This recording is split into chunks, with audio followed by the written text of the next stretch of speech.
Well, I moved up here about 27 years ago from Toronto, but I'm originally from Montreal.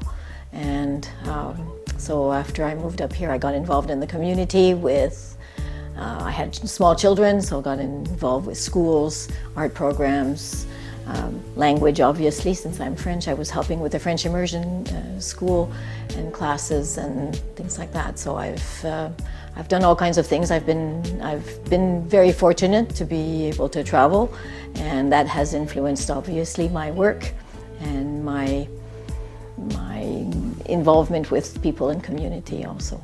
I would describe my work as abstract expressionist. I'm exploring. So that gave me the carte blanche, let's say, to go and explore as much as possible. I like non-figurative. I'm not crazy about landscape, but it seems to insert itself into my work anyway, which is interesting anyway, because I try to fight it back, but I'm surrounded by landscape. This is beautiful out here. I can't help but looking at my garden, at the neighbors, at the trees. So I am influenced by my surrounding, obviously, but I try to minimize it as much as possible. I try things all the time. I'm not one style of artist. I change style. Not that I change styles, but my colors stay the same.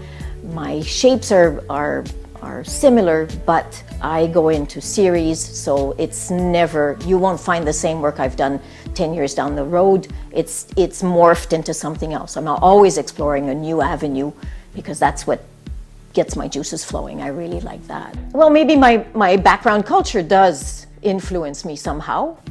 Everybody's influenced by their culture, so I think maybe it translates a little bit into what I do and how I approach things. And just the titles I put on my paintings sometimes are in French because I don't feel like putting it in English, so that time, I'll put it in French just to change.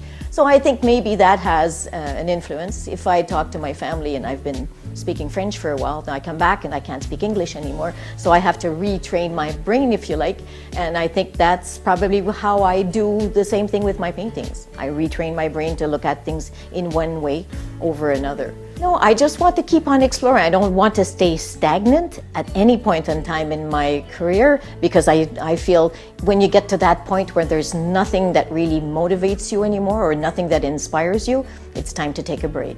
So I just want to have always something to push me forward, somebody to influence me, other artists to communicate with, because it's great to have other artists to talk to and to share ideas with.